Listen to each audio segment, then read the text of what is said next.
시간 한국사회 두 번째 세계는 어디로 흘러가는가 이런 얘기들을 통해서 또 그 과정 속에서 노동운동과 진보정당 운동을 살펴보면서 세상의 변화를 위해서 어떤 고민들을 가지고 지난 시기 우리가 살아왔는지 그리고 현재 한국 사회와 세계는 어디에 있는지 이런 얘기들을 쭉 했다고 생각을 합니다. 그래서 여러분들은 제가 보기에 더 공부를 하셔서 더 깊은 얘기들을 할 수 있는 조건이 된다면 더 좋겠습니다만 그래도 기본적으로는 어쨌든 한국 사회와 세계에 대한 이해를 충분히 하셨을 거라고 생각을 하고 있습니다. 이제부터 더 많은 것을 배우는 건 여러분들의 몫이라고 생각하고요. 오늘 여러분들과 함께 이제 오늘의 세계까지 봤는데 미래의 세계는 어떻게 될 것이며 그 속에서 진보 정치는 어떤 고민을 해야 될 것인지 한국 사회에서 진보정당 운동의 과제와 전망, 특히 여기 진보정당인 정의당 당원이 많기 때문에 당원이 아니신 분도 계시지만 함께 고민하는 시간을 갖도록 하겠습니다. 오늘 강의는 제가 가능하다면 20분에서 30분 사이에 끝을 내고요. 나머지 30분은 여러분들이 얘기하는 시간을 갖도록 하겠습니다. 진보정당 운동의 과제와 전망과 관련해서 여러분들이 진보정당의 당대표가 돼서 내가 오늘 내일부로 당대표가 된다면 이런 전략과 고민을 가지고 한국 사회의 진보 정치를 펼쳐보겠다는 얘기를 여기 있는 사람들이 다 해야 되는 거죠. 그래서 오늘은 제가 앞에 어떤 얘기를 해야 될 것인가 라고 하는 것을 잠깐 말씀을 드리고 여러분들의 얘기를 그동안 여러분들이 또 충분히 공부를 하셨기 때문에 충분히 얘기할 수 있을 거라고 생각하고 오늘 이제 앞으로 어떤 일들이 벌어질 것이고 지금 현재 우리는 어디에 와 있는 것인가 라고 하는 것을 중심으로 해서 얘기를 해보도록 하겠습니다. 그러면 얘기를 시작하겠습니다. 세계는 어디로 갈까? 다 했던 얘기들인데요. 몇 가지만 좀 축약해서 말씀을 드리겠습니다. 현재 전 세계적으로 신자유주의 한계라고 하는 문제에 부딪혔습니다. 원래 이 신자유주의라는 게 일종의 자본주의의 변종이었습니다. 여러분들하고 이미 자본주의 역사에 대해서 얘기했습니다만 제국주의를 거쳐서 수정자본주의를 거쳐서 소위 케인즈주의를 거쳐서 쭉 오다가 70년대 중반 이윤율이 떨어지고 자본의 위기가 오면서 이 극복의 방식으로 도입했던 신자유주의 벌써 이제 한 40년 정도를 세계를 지배하고 있는데요. 이러저런 한계가 계속 발생을 하고 있습니다만 근근히 끌고는 가고 있지만 현재 세계는 이미 이제 환경과 생태의 위기라고 해서 과연 2100년까지 지구가 존재할지 말지를 걱정해야 되는 시기가 됐고요. 사회적 불평등이 심각하고 금융위기는 언제 어디서 터질지 모를 정도로 그리고 전반적으로 이윤 축적의 위기가 오고 있는 상황에서 자본이 굉장히 어려움을 겪고 있습니다. 단적인 예로 제가 여기 특별히 출생률의 급감 문제를 적어놨는데요. 출생률은 전 세계적으로 급감하고 있습니다. 이 급감하고 있는 전반적인 이유는 신자유주의의 한계 속에서 더 이상 아이를 키운다라거나 생산 가능 인구가 늘어날 가능성이 점점 줄어가고 있는 게 현실입니다. 여러분들이 상식적으로 생각하면 지구상의 어떤 나라가 인구를 그대로 유지할 수 있는 출산율은 소위 합계 출산율이라고 얘기되는 출생률은 2.1이어야 합니다. 부모 2명이 죽었을 때 2사람이 태어나야 되기 때문에 2.1인데요. 우리나라는 올해 이미 1.0 밑으로 떨어져서 0.96까지 떨어져 있는 상태이고요. 미국이 대표적인 케이스인데요. 미국이 2000년 중반부터 2005년 이후로부터 급감을 시작해서 현재 1.7 정도에 머무르고 있습니다. 신자유주의의 제국이라고 할 수 있는 미국에서도 출생률은 급감해서 떨어지고 있습니다. 물론 세계 인구는 늘어납니다. 고령화 추세가 지속되고 있고 아프리카를 비롯해서 남아프리카, 서남아프리카와 또 남아시아에서 인구들이 늘어나고는 있습니다만 전반적으로 자본주의를 버티고 있었던 생산 가능 인구라고 얘기되는 선진국에서의 인구는 급감하고 있습니다. 특히 출산율이 급감하고 있고요. 이런 문제들을 주로 이민자의 문제나 또는 난민들의 문제나 이런 것들로 해서 일정하게 풀어가고 있는 상황이죠. 일본 같은 경우에는 정치적으로 그리고 아주 제도적으로 받아들이고 있는 형편입니다. 이런 전반적인 상황이 현재 세계가 갖고 있는 심각한 위기 상황인 거죠. 이 구조 내에서 자본은 어떤 고민을 하고 있는지 일단 여러분들이 브렉시트에서 보셨습니다만 보호주의의 열풍이 세계를 휘감고 있습니다. 브렉시트라고 하는 것이 여러 가지 문제를 안고 있어서 영국이 재투표를 하니 많이 하고 있습니다만 기본적으로 보호주의라고 하는 것을 통해서 자본이 이윤 축적의 방식을 다시 바꾸려고 하고 있고 이것은 또 다른 문제를 야기하고 있는 중입니다. 동시에 그 보호주의 연장선 속에 인종주의와 민족주의라고 하는 것이 각국마다 심각하게 나타나고 있고 이런 것들을 통해서 혐오 문제가 등장하기 시작하죠. 4차 산업혁명을 통해서 어쨌든 기술 혁신을 통해서 자본의 위기를 극복하려고 하지만 최근에 나타나고 있는 여러 가지 현상을 보더라도 노동권의 추락이라고 하는 문제를 감당해내지 못하고 있습니다. 일부 국가에서 노동 4.0이라고 해서 독일에서는 4차 산업혁명과 노동의 문제를 얘기하고 있습니다만 전반적으로 노동권은 추락하게 될 것이고 사회적 불평등은 심화되는 구조에서 자본은 이윤 축적을 계속해서 이렇게 밀어붙일 수밖에 없는 구조입니다. 이런 구조가 전 세계적으로 나타나면서 지구적인 위기와 자본의 위기가 나타나는 건 현실입니다. 그렇다고 해서 성급하게 자본주의가 망한다라거나 뭐 끝장이 날 거라거나 이렇게 얘기할 수 있는 것은 아니지만 적어도 이런 문제들에 대해서 심각한 고민들이 벌어지고 있고 세계는 이제 이런 구조 속에 있는 게 현실입니다. 이 속에서 진보정당, 진보정치는 어떤 고민을 해야 할까? 일단 새로운 사회로 갈 것인가 아니면 야만인가라고 하는 건데요. 이 부분은 어찌 보면 마치 19세기 말 20세기 초에 세계적으로 불었던 여러 가지 자본주의 위기와 크게 차이가 없어 보이는 측면이 있습니다. 물론 100년이란 시차를 두고 있는 것이긴 합니다만 실제로 비슷한 양상으로 자본이 심각한 위기를 겪기 시작하고 인종주의와 민족주의가 나타나기 시작하고 그것을 통해서 어쨌든 자본의 위기를 돌파하기 위해서 제국주의가 등장하고 한편에서는 이 자본주의가 문제가 있기 때문에 새로운 대안을 내야 된다라고 하는 사회주의 운동이 격렬하게 일어나고 한편에서는 자본주의는 이걸 지키기 위해서 제국주의와 전쟁으로 세계를 파탄으로 몰고 갔던 상황입니다. 저는 현재 우리 세계, 지금 우리의 세계라고 하는 것도 100년의 시차를 두고 있습니다만 그리고 그 강도나 과정에 있어서 어떻게 튈지는 모르지만 크게 보면 비슷한 양상으로 진행되고 있는 것만큼은 분명하다 이렇게 보여집니다. 이런 속에서 세계가 어디로 가고 있는지를 조금 더 보면요. 이런 구조 속에서 전통적인 관점에서 바라보던 개혁, 좌파라고 하는 것들은 점차적으로 그 힘을 잃어가고 있는 게 현실입니다. 뭐 우린 대표적으로 한 시절을 풍미했던 프랑스 사회당이나 독일 3인당이 정치 세력으로서의 자기 기반을 현저하게 상실하고 있는 것을 지금 현장에서 바로 목격하고 있는 게 오늘 현실입니다. 그동안에 좌파들이 어떤 입장을 갖고 있었고 흔히 3인주의 정당이라고 일컬어졌던 정당들이 어떤 입장들을 가지고 있었길래 이렇게 한순간에 몰락하고 있는가? 세계가 이렇게 변하는 과정 속에서 그들의 전략은 무엇이었을까? 어쨌든 전통 좌파 정당이 쇠퇴하고 몰락하면서 하나의 흐름이 나타납니다. 소위 우파 포퓰리즘이라고 얘기되는 극우주의 정당들이 이게 여기 여러 정당들이 써 있는데요. 이렇게 여러 정당을 제가 일부러 칸이 빼곡하도록 써 있는 것은 어느 한 나라의 현상이 아니라 정말로 세계적인 현상으로 나타나고 있는 문제라고 하는 것이죠. 이런 구조들을 통해서 이 우파 포퓰리즘은 봐라. 이렇게 너네가 못 사는 것은 청년 너네가 못 사는 것은 난민 때문이다. 이민 때문이다 해서 민족주의와 인종주의를 부추기면서 혐오를 부추겨가고요. 이 구조에서 너희들이 이렇게 못 사는 것은 우리나라가 아닌 중국 때문이다. 혹은 미국 때문이다. 이렇게 자기들의 민족의 문제를 계속 강조하면서 민족주의의 틀 내에서 제가 언젠가 얘기했잖아요. 위정자들이 가장 손쉽게 써먹을 수 있는 게 민족만큼 주워온 게 없다라고 얘기했듯이 이런 구조들을 통해서 등장하고 있는 나라들입니다.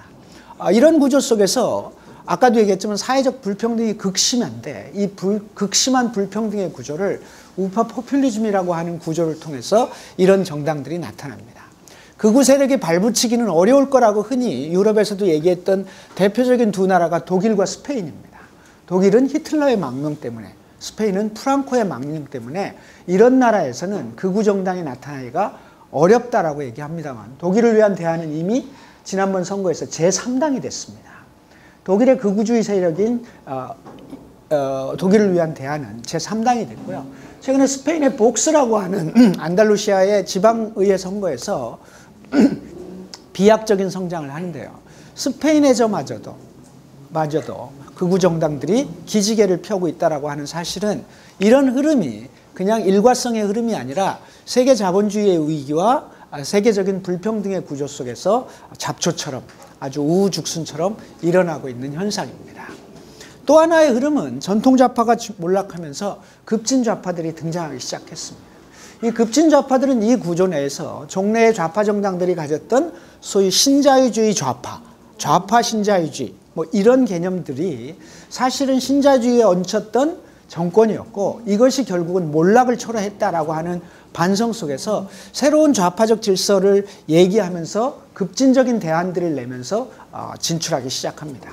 이 역시 또 하나의 세계적인 흐름으로 가고 있는 현상입니다. 여기 쭉 써 있는 것들을 보시면 알 수 있습니다. 이것 또한 이 지금의 정치 지형과 이 전체적인 세계적인 지형 속에서 발생하는 문제입니다. 한국 사회는 어떨까요? 그러면 이 구조 내에서 한국 사회는 세계 자본주의의 재편과 질서 혹은 그동안의 역사 속에서 흘러왔던 문제와 다를까요? 별로 크게 달라 보이지는 않습니다.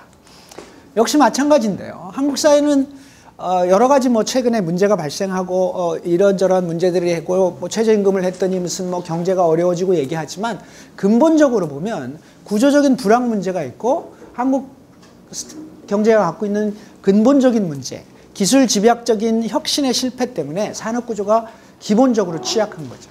자동차 산업만 해도 이미 한국 사회에서 자동차 산업이 더 이상 성장하기는 어려울 거다. 그리고 어려운 이유는 이미 한국 사회에서는 현대 자동차가 부품 업체들을 전부 착취하고 갈구고 있기 때문에 연구 개발할 수 있는 부품들이 생산되지 않고 부품 업체로서 세계적인 업체는 한국에 하나도 없습니다.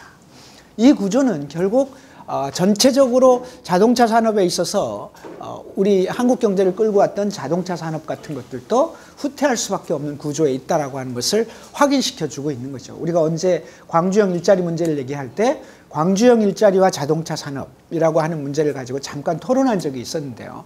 나중에 기회가 되면 한 번 더 얘기하기로 하고요. 어쨌든 이런 전반적인 문제, 사회적 불평등, 구조조정, 청년 문제, 부동산 문제 이런 문제들이 세계적인 자본주의 흐름 속에서 나타나는 문제와 큰 차이를 보이는 것 같지는 않습니다. 그런데 한국 사회에서는 어떻게? 역시 경제사회 개혁 정책에 대한 문재인 정권 들었으면서 일정하게 뭔가를 좀 할 것처럼 보였습니다만 1년이 채 되지 않아서 1년을 조금 넘어서기 시작하는 지금부터 전면적인 공세가 시작되면서 후퇴가 시작됩니다. 몇 가지 사례를 적어놨습니다만 최근에 내년도 경제정책과 관련해서 문재인 대통령이 발표를 한 여러 가지 내년 경제정책과 관련된 여러 가지 사업들을 보면 이 정권이 과연 어떤 정권인가 라고 하는 것을 다시 한번 느끼게 해주는 지점들이 발생하는데요. 최백은 교수가 얘기했죠. 갈증이 난다고 양잿물을 먹고 있는 형국이다라고 하는 표현을 쓸 만큼 경제정책과 관련해서 전반적으로 자본 회귀로 돌아서고 있습니다. 이 구조를 우리는 어떻게 이해해야 될까? 과연 이것은 한국 사회에서 지금 문재인 정권이 내세우는 이것은 대안일까? 이때 정의당 혹은 진보정당들은 어떤 전략과 대안을 가지고 현재 구조에서 이 문제를 돌파할 수 있을 것인가라고 하는 고민을 해보자는 거죠. 한국 사회는 어디로? 대자비 문재인 정권. 요즘 많이 나오는 얘기입니다. 너무 똑같은 거 아니냐. 1년 만에 이렇게 후퇴하는 모습이 너무 똑같은 거 아니냐. 이런 얘기들을 하고 있는 거죠. 더 심하게 얘기하면 문재인 정권보다 노무현 정권보다 더 심한 거 아니냐. 이렇게까지 얘기하는 사람이 있을 정도로 대자비 문재인 정권인데요. 김대중 노무현 정권은 이명박 박근혜라고 하는 수구 우파 정권에게 10년을 내주게 됩니다. 이 근본적인 문제는 무엇이었을까라고 하는 문제를 고민합니다. 저는 노무현 정권에 대한 평가, 김대중 정권에 대한 평가가 모두 다 다를 수 있습니다만 기본적으로 이명박 박근혜 수구 우파 정권의 등장은 이 두 정권의 실패로부터 왔고요. 그것은 과감한 전환의 실패였다고 생각합니다. 김대중 노무현 정권이 있을 때도 신자유주의라고 하는 문제와 우리가 지금 지난 시간에 계속해서 배웠던 한국 사회에 불어졌던 여러 가지 문제들, 사회적 불평등, 공공기관의 민영화 문제, 공공기관의 사유화 문제, 또는 그 구조 속에서 발생한 여러 가지의 비정규직 문제와 노동 유연화 문제, 이 모든 것들이 사실은 이 정권에서 상당한 정도 진행이 되게 되고, 이 구조 내에서 불평등과 청년들의 일자리와 이런 문제들이 김대중 노무현 정권에 대해서 전면적으로 공격을 가하게 되고 수구 우파 정권의 탄생을 불러왔다라고 하는 것은 부정할 수 없는 사실이죠. 그러니까 이 지점에서 똑같은 상황이 반복된다고 한다면 이건 대단히 큰 비극일 텐데요. 어쨌든 이명박 박근혜 정권은 실패하면서 문재인 정권, 이것은 촛불이었습니다.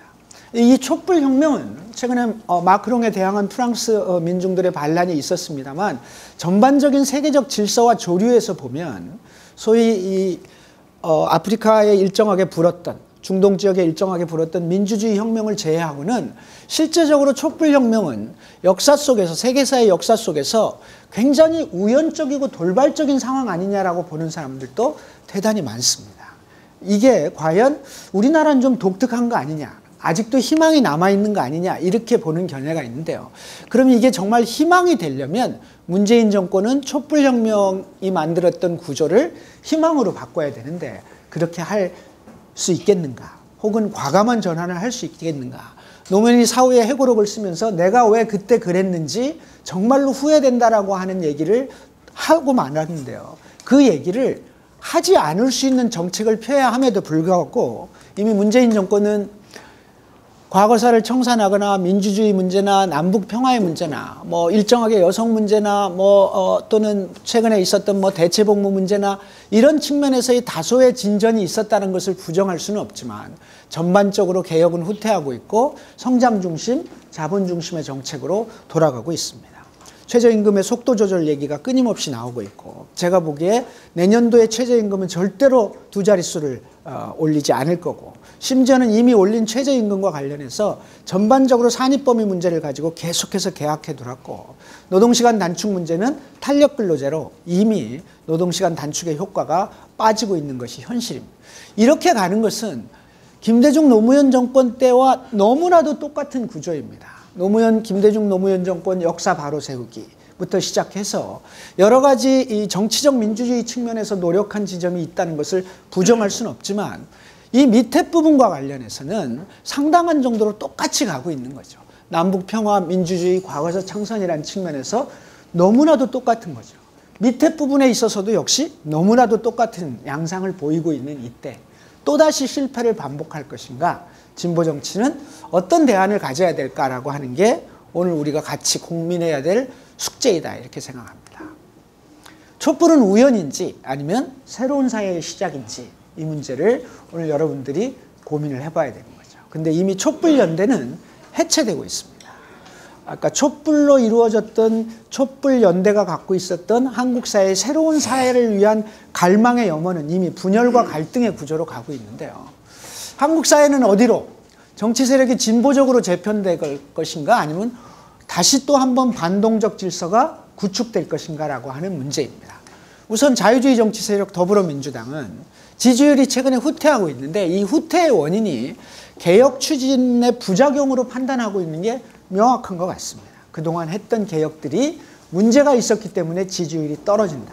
사실 48%, 40 몇 프로면 상당한 지지율이거든요. 따지고 보면 상당한 지지율인데 집권 초기에 60%, 70% 갔던 그걸 잊지 않고 있다는 것이 저는 오히려 더 이상하다는 거죠.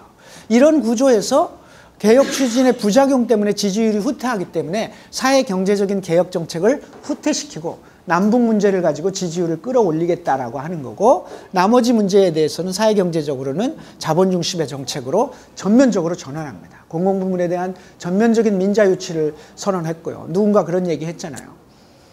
아무리 어쩌고 저쩌고 하더라도 박근혜 정권 때만 해도 공공부문에 대한 전면적인 민자 유치는 없었다. 그것도 일정하게 55개 업종 이렇게 제한 뒀는데, 이번에는 제한이 일체 없는 전면적 민자 유치는 정말 초유의 일 아니냐, 너무 심각하지 않냐라고 문제 제기를 하는 사람들이 있는 거죠. 이런 속에서 슬슬 반등하고 있는 보수 우파의 정치 세력들이 있습니다. 전반적으로 세계적인 불황이 있고 한국 경제도 어렵고요. 부동산 문제나 주택 문제가 다 어려운 구조에서 반이민과 난민과 성소수자 문제 등을 적극적으로 부각시키면서 사실은 보통 사람들의 시선을 일정하게 따오는 듯 하면서 이들을 외부자로 보고 이들이 한국 사회의 혼란이라고 하는 문제를 일정하게 부추기고 있다라고 하는 희생양으로 삼으면서 문재인 정권의 경제 실정을 부각하고 부동산, 일자리, 가계 부채 문제 이러면서 우파가 결집하고 있습니다. 제가 볼 땐 이미 우파는 상당한 정도 결집했고 지지율로도 상당히 회복해 들어오고 있는데요. 문제가 딱 하나 있는 거죠. 우파의 새로운 비전을 제시할 지도자가 없는 거죠. 여기서 지도자가 생겨나면 사실은 그러니까 이 우파라고 하는 게 홍준표 따위의 우파 가지고는 지속이 안 되는 구조인데요.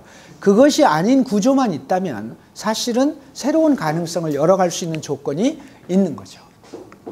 이런 속에서 다가오는 경제 위기, 경제는 점점 어려워질 거로 예상이 됩니다. 쉽게 풀릴 것 같지 않은데요. 이때 과감한 전환을 할 것인지 반동으로 갈 것인지는 사실 한국 사회에 숙제로 남아있고 그 책임을 진보 정치가 어떻게 질 것인가라고 하는 문제를 고민해 봤으면 좋겠습니다. 이제 진보 정치에 대한 얘기를 시작을 할까 하기 전에 다 보신 건데요. 혹시 안 보신 분은 안 보신 대로, 보신 분은 다시 한번 생각을 위해서 다 보신 거죠, 이거? 네, 한번 보시죠. 길지 않으니까. Hi, my name is Kiefer Sutherland. Many of you may know me as an actor, but there's something in my background that you may not know, something which I am very proud of.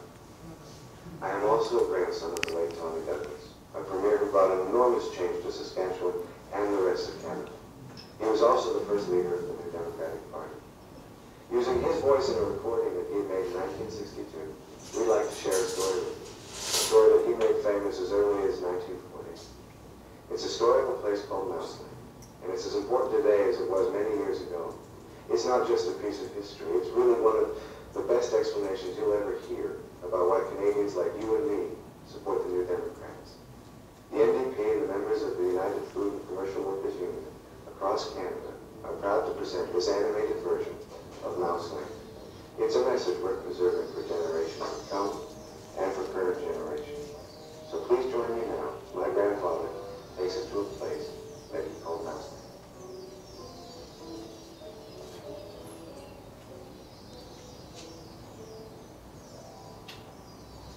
It's the story of a place called Mouse Lake. Mouse Lake was a place where all the little mice lived and played, were born and died, and they lived much as you and I do. Being had a parliament. Every 4 years they had an election. You used to walk to the polls and cast a ballot. Some of them even got a ride to the polls. Got a ride for the next 4 years afterwards. Just like you and me. And every time on election day, all the little mice used to go to the ballot box and they used to elect a government. A government made up of big, fat, black cats. Now, if you think it's strange that mice should elect a government made up of cats, you just look at the history of Canada for the last 90 years, and maybe you'll see that they weren't any stupider than we are. Now, I'm not saying anything against the cats. They were nice fellows. They conducted the government with dignity. They passed good laws. That is, laws that were good for cats. But the laws that were good for cats weren't very good for mice. One of the laws said that mouse holes had to be big enough so a cat could get its toys. Another law said that mice could only travel at certain speeds, so that a cat could get its breakfast without too much physical effort. All the laws were good laws for cats, but all of them were hard on the mice. And life was getting harder and harder.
even got one government made up of cats and spot bombs. They were cats that tried to make a noise like a mouse, but they ate like a cat. You see, my friend, the trouble wasn't with the color of the cat. The trouble was that they were cats. And because they were cats, they naturally looked after cats instead of mice. Presently, there came along one little mouse who had an idea. My friends, watch out for the little fellow with an idea. And he said to the other mice, look, fellas, why do we keep on electing a government made up of cats? Why don't we elect a government made up of mice? Oh, these are the Bolsheviks. Rock them out. So they put him in jail. But I want to remind you that you can lock up a mouse or a man, but you can't lock up an idea.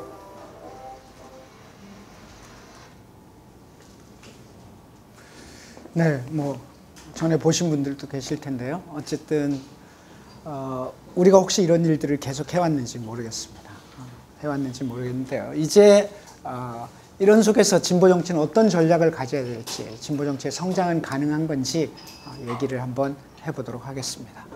지지율이 상승하고 있다라고 얘기합니다. 정의당 기준으로 얘기하면 지지율이 5%대에 머물고 있다가 한때 12, 13%까지 올라갔다가 요즘 이제 다시 7, 8%선 정도에 있는데요. 지지율 상승은 사실은 당에 대한 뭐 전반적인 기조의 변화나 당 전략의 변화로부터 온 것은 아니었기 때문에 순전히 우리 지지율이라고 말할 수 있는 구조는 아닌 것 같습니다. 물론 아주 꾸준히 1년에 0.5%씩 혹은 0.23%씩 올라서 정의당이 처음 생겼을 때 1%, 2% 정당에서 7, 8%간 것도 성장이다라고 얘기하면 뭐 그건 성장이라고 할 수 있겠습니다만 지지율이 상승했다 이렇게 얘기하고 우리 당의 전망이 밝다, 정의당의 전망이 밝다 이렇게 얘기할 수 있는 상황은 아닌 것 같습니다. 한국 사회는 어쨌든 공고해지는 불평등 구조가 있는 데다가 전통적인 진보 정치 기반은 축소됩니다. 노무현, 김대중 정권이 들었으면서 진보의 한 축이 무너졌습니다. 다시 문재인 정권이 들었으면서 진보의 또 한 축이 무너졌습니다. 그래서 진보 정치 세력은 점점 줄어들고 있고 진보 정치의 기반은 축소되고 있는 구조입니다. 그렇게 자유주의 정치 세력이 일정하게 투항에 들어가면서 전면적으로 진보 정치의 기반들은 조금씩 약해지고 있는데요. 이 구조에서 다시 이것들을 성장시킬 수 있는 구조는 없을까? 청년층의 이반은 심각합니다. 우리가 12, 3%, 10% 정도의 지지율을 정의당이 갖고 있을 때도 청년층, 20대 청년층에서 이 지지율은 3%밖에 나오지 않았습니다. 이것이 현재 우리들의 현실입니다. 진보정당에 대해서 청년층이 3%밖에 투표하지 않는 것은 맨 앞에 우리가 자본주의의 구조를 봤듯이 일자리의 문제와 청년들 전체에 대해서 특히 한국 사회 심각하잖아요. 청년 실업률이 실질 실업률이 20%를 넘어가고 있는 구조에서 심각한 문제가 발생하고 있습니다. 이렇게 됨으로써 또 민주당의 위기가 오면 그 반사이익이 우리한테 올 것인가? 전혀 그래 보이지 않습니다. 이런 속에서 진보 정치는 어떻게 해야 성장할 수 있을 것인가? 저는 담대한 도전, 과감한 전환이라는 표현을 썼습니다만 과연 담대한 도전, 과감한 전환이랄 건 무엇일까? 저는 당이 성장하기 위해서는 이 세 가지가 색으로 따지면 삼원색이라고 보는데요. 기본 방향이나 이념과 정책으로 대중들에게 확인시켜주는 부분이 있고요.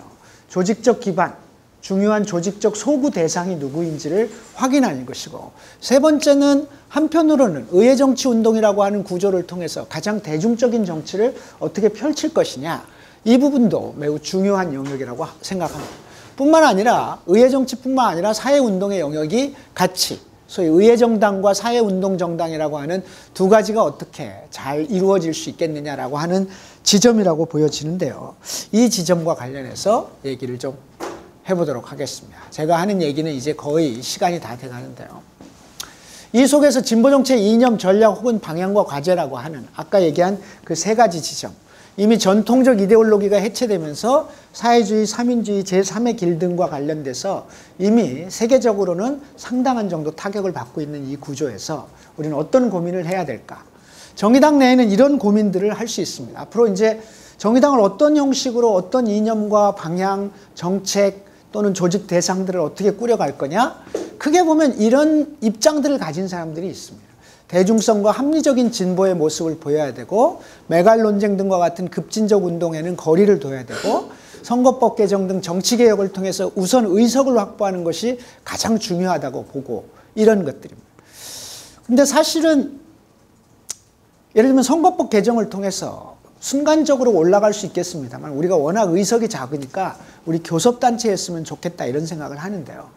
조금 더 노골적으로 얘기하면 교섭단체 되면 뭐라고 얘기하면 우리가 교섭단체 되는 것이 당의 목표가 아니라면 당의 장기적인 성장을 위해서 기본 전략이 뭐여야 하는가라고 하는 문제가 고민돼야 되는 거죠. 선거법 개정을 통해서 연동형 비례제가 되는 건 중요하죠. 안 중요하다는 게 아니라 그것만을 가지고 당을 성장시키겠다라고 한다면 다른 대안이 없다면 곤란하다는 뜻이죠. 시민적 감수성과 급진적인 정책을 좀 지향하고 뭐 등등등 시민적 감수성에 충실했으면 좋겠다. 진보 정치의 뭐 장자의 맏형의 입장에서 진보 정치 전체에 대한 책임을 갖고 통합해 나가는 노력보다는 우리가 좀 독자적으로 갔으면 좋겠다. 이런 의견들이 많이 있고요. 노동운동과의 거리, 민주노총과의 문제, 이건 지난번 한국사회와 노동, 진보정당과 노동을 얘기하면서 말씀드렸고요. 누군가는 스마트한 청년정당을 얘기하는 사람, 너무 낡고 고루해 보인다. 제가 한번 논쟁을 했었는데요. 그럼 당이 깔끔하게 입고 스마트하고 뭐 이렇게 하면 지지율이 올라갈 것 같냐. 청년들이 그래서 안 찍는다고 생각하냐.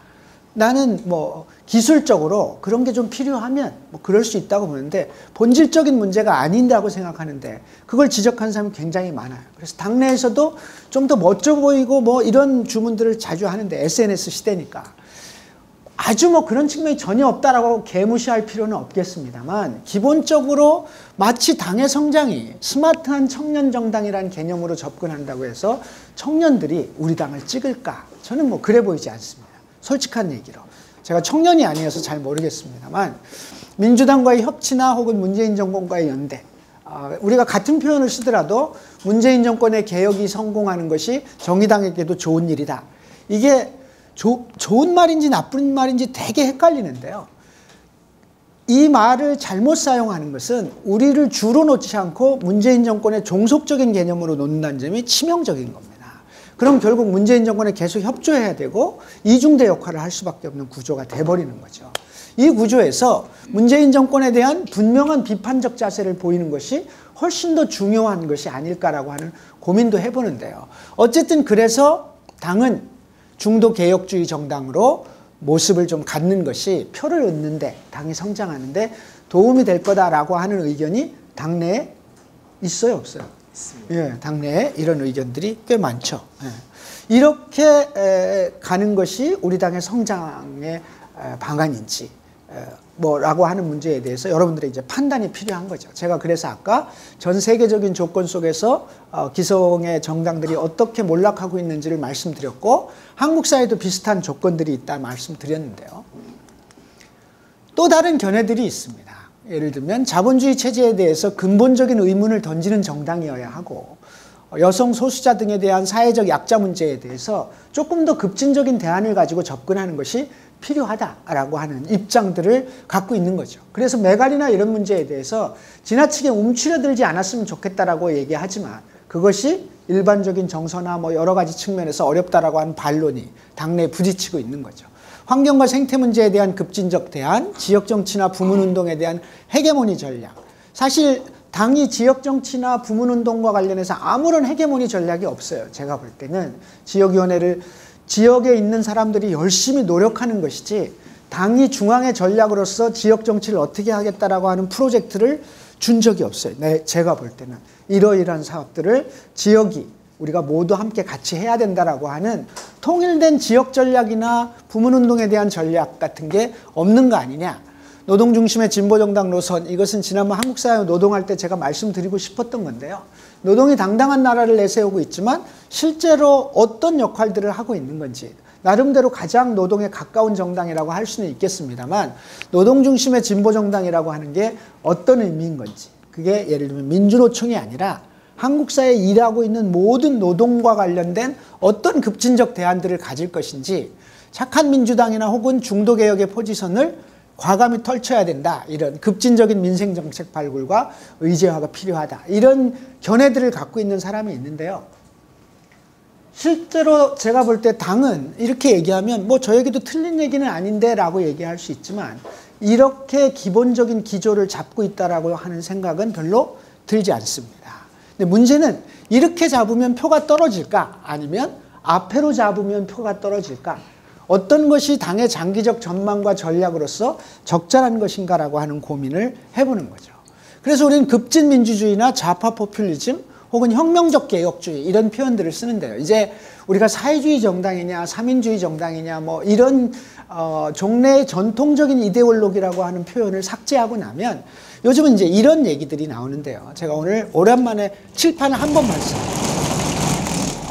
여러분들이 앞으로 자주 듣게 되는 용어 중에 하나가 포퓰리즘이라는 용어일 텐데요. 포퓰리즘 뭐예요? 들어보셨죠? 뭐예요? 네, 네, 최풍만 동지. 최풍만 당원님. 김창세라면 인기 영합. 인기 영합. 펜이 없네 오늘. 오래간만에 쓰려고 했는데. 펜 좀 갖다 주실래?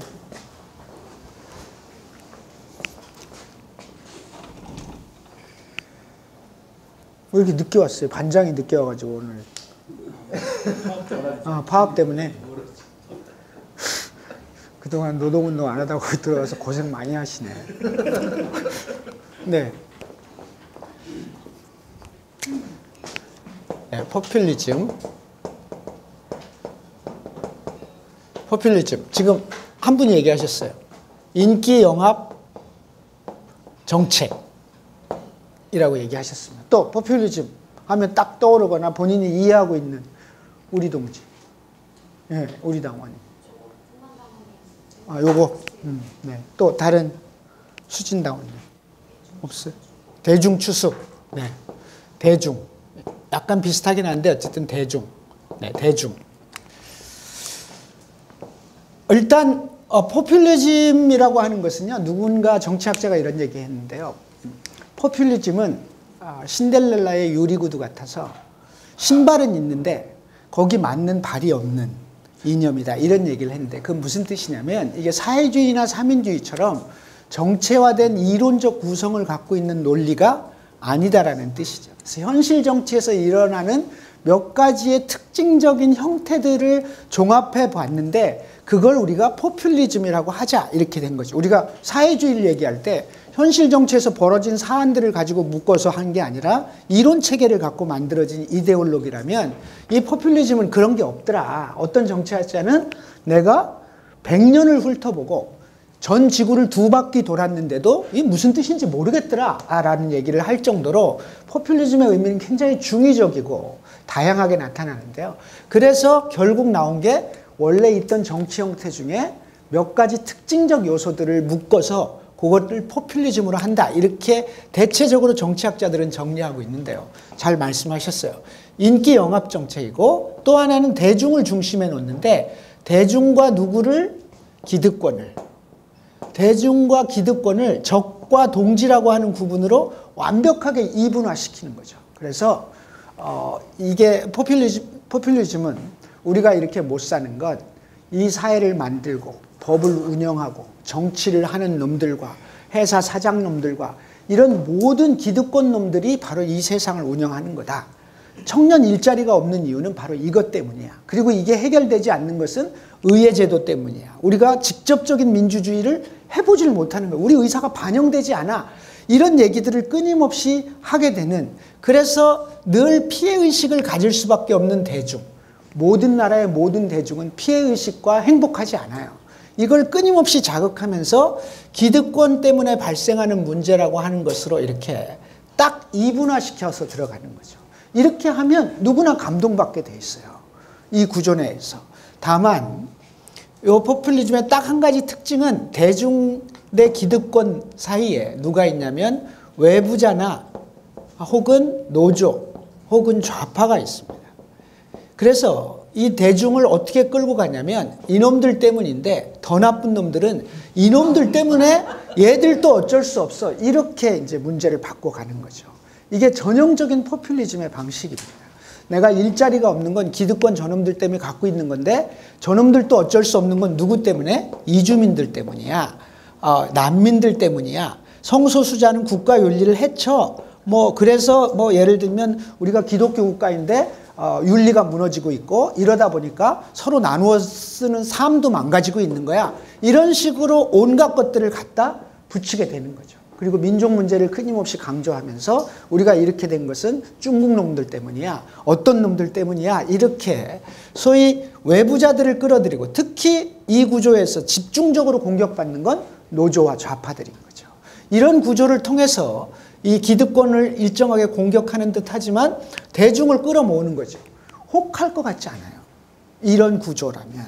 이게 포퓰리즘의 전형적인 모습입니다. 한국 사회에서 제가 아까 우파가 새로운 리더십을 가질 수 있다면 민족을 강조하고 한국 사회 현재 경제 구조를 얘기하고 청년들의 삶을 충분히 얘기하면서 노조를 공격하고 이렇게 하면 좋겠는데 워낙 우파 지도자들이 형편없다 보니까 이게 안 되는 건데 젊은 30대, 40대 청년 지도자가 나선다면 우파의 청년 지도자가 나선다면 한국 사회 극우 세력이나 새로운 정치가 부각될 수 있는 여지가 있어 보이기도 합니다. 어쨌든 이 두 가지 특징이 하나 있고요. 세 번째 특징은 뭐가 있냐면 세 번째 특징은 보통 포퓰리즘의 세 번째 특징은 카리스마 있는 지도자라고 하는 게 특징적으로 등장하게 돼 있습니다. 우리가 그래서 우파를 꼭 얘기할 때는 예를 들면 프랑스의 국민연합 하면 국민연합이라는 정당 이름은 모르는데 사람 이름은 알잖아요. 누구예요? 몰라요. 아 진짜. 프랑스의 마리 르펜이라고 우리가 이름을 딱 듣게 되는 거잖아요. 예를 들면 공화당은 몰라도 트럼프를 알게 되는 것처럼 예를 들면 이제 그런 방식으로 해서 카리스마 있는 지도자가 대표적으로 나타나는 거죠. 예를 들면 히틀러나 혹은 프랑코나 이런 구조들도 비슷한 얘기가 되는 이런 파퓰리즘이라고 하는 것은 이런 형태를 갖게 됩니다. 그리고 이것을 교묘하게 포장을 하게 되면 이것이 힘을 얻게 되는 거죠. 그리고 이런 구조들을 만들었던 기존의 모든 정치적 구조나 제도, 사법제도 이런 것들이 무시되는 거죠. 그래서 등장하는 게 뭐예요? 직접민주주의가 등장하는 거예요. 인민주권을 회복하자. 우리의 주권을 회복하자. 얼마나 멋진 말이에요. 인민의 주권을 회복하자. 우리가 이렇게 된 건 우리의 주권이 저 대의민주주의를 하는 국회의원 저놈들 때문에 망가진 거야. 정치권 저놈들 나빠. 국회의원 나빠. 얼마나 좋은 말이에요. 우리가 직접 정치해야 돼. 이렇게 하면서 대중을 끌어모으고 선동하고 이렇게 하는 구조가 포퓰리즘의 전형적인 형태예요. 이것이 전형적인 포퓰리즘이기 때문에 나쁜 건데 최근에 여러분들 나중에 기회가 있으면 책을 사서 읽어보시면 좋은데요. 쌍탈 무페라는 사람이 있어요. 이 사람이 소위 좌파 포퓰리즘에 대해서 우리도 포퓰리즘을 하자. 좌파도 포퓰리즘을 해야 된다. 그러니까 이 논리에서 보면 이것이 갖고 있는 중요한 특징이 몇 가지 있어요. 첫째, 인민주의 혹은 민중주의라고 하는 민중을 중심에 놓는다는 관점에서 나쁠 게 없는 얘기잖아요.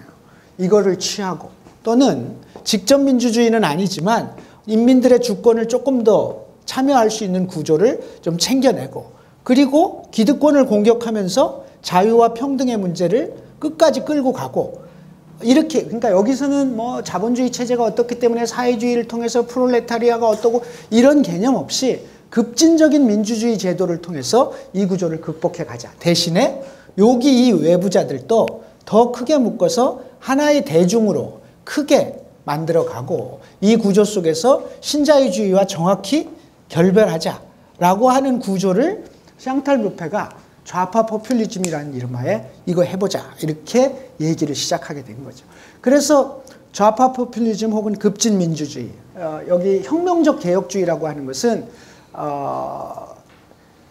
20세기 초에 프랑스 사회당을 끌고 갔던 장 조레스라는 사람이 했던 나는 사회주의자는 아닌데 나는 혁명적인 개혁주의자다 이런 표현을 썼기 때문에 혁명적 개혁주의라는 말이 나오는데요. 어쨌든 이러면서 좌파 포퓰리즘이란 말이 등장하게 되는 거죠. 과연 정의당은 좌파 포퓰리즘이라고 하는 구조와 정체성을 가지고 과감한 전환을 시도할 수 있을 거냐. 그러니까 우리가 무슨 사회주의 정당 하자, 무슨 정당 하자라는 개념을 넘어서서 내용적으로 담대하게 도전하고 과감하게 전환하는 진보 정당으로서의 전망을 가질 것이냐의 여부에 대한 판단의 문제죠. 근데 이것은 누가 옳다라고 얘기할 수 있는 문제는 아닐 거라고 보여지고요. 어쨌든 이런 구조에 대한 고민이 있습니다. 그래서 진보 정치에 그러면 어떤 실천 과제들을 가질 건가? 여기 이제 그냥 제가 생각나는 대로 지역 정치, 당원 교육, 대안 경제, 급진적인 정책, 복지 정책, 소득 정책, 선거제도는 당연한 거고요. 등등등을 쭉 써놨는데 여러분들이 보실 때 우리 당에 진짜 필요한 것은 무엇일까라고 하는 것을 여러분들이 같이 고민하면 되는 거죠. 그래서 제가 여러분들에게 나눠드린 자료는 첫 번째 질문. 우리 당은 기본적으로 어떤 이념과 노선, 어떤 방향과 전략을 가져야 할 것인가 라고 하는 거에 대해서 여러분들이 각자 좀 얘기를 해보셨으면 좋겠고요. 두 번째로 우리 당에 가장 필요한 지금 정책적 과제, 실천적 과제들은 무엇일까라고 하는 질문이 있었고요. 세 번째, 나는 지역의 당원이기 때문에 지역에서 이런 사업을 좀 했으면 좋겠다라고 하는 게 있는데요. 다 얘기 못하더라도 한마디씩 하셨으면 좋겠습니다. 이제 얘기를 마치려고 해요. 제 얘기가 마치면 여러분들이 이제 각자 한마디씩 할 수 있는 시간들을 가졌으면 좋겠고요. 오늘과 내일 첫날 우리가 찍었던 사진인데요. 우리가 이 자리에 함께한 이유는 무엇일까요? 공부하러 오신 분 손 들어보세요. 네? 공부하러 왔어요? 네. 제가 처음에 이 자리에서 얘기할 때 우리가 여기서 공부하러 모인 게 아니라 소통하려고 모였고 사람과 사람 사이의 소통 또는 자연과의 소통, 사회와의 소통이라고 하는 문제들에 대해서 얘기를 했는데요. 우리가 이 자리에 모인 이유는 몰랐던 걸 듣는 것도 있지만 들은 이유는 뭐예요? 들어서 써먹으려고 하는 거 아닐까. 우리가 무슨 영어 배워서 시험 보려고 이걸 한 게 아니기 때문에 제가 감옥에 있을 때 제 옆방에 사형수가 있었는데요. 이분이 진짜 공부를 열심히 해요. 정말 열심히 하더라고요. 영어 사전을 근데 난 너무 궁금했어요. 저 사람은 사형당할 텐데 왜 공부를 하지? 이런 생각을 했었거든요. 근데 여러분들은 이 자리에 와 있는 이유가 저는 실천하러 와 있다고 생각하는 겁니다. 그러면 그것이 무엇이었든지 간에 한국 사회, 한국 자본주의, 세계에 대한 현상을 여러분들께서 들으셨다면 이 속에서 나는 앞으로 뭘 어떻게 할 것인가에 대한 고민, 노동운동가면 노동운동가로서 한국 사회 노동운동이 갖고 있는 여러 가지 문제에 대해서 제가 한번 얘기를 했던 적이 있었고요. 여기서 또 진보정당 당원이면 당원으로서 자기 문제의식을 갖고 얘기할 수 있는 시간들을 갖고 실천할 수 있는 구조였으면 좋겠다. 이런 생각을 해보게 됩니다. 어쨌든 오늘 이제 우리가 마지막 강의를 마치게 되는데요. 끝나고 돌아가셔서 무엇이든지 실천하는 여러분들이 되셨으면 좋겠습니다. 그동안 너무 고마웠습니다. 일단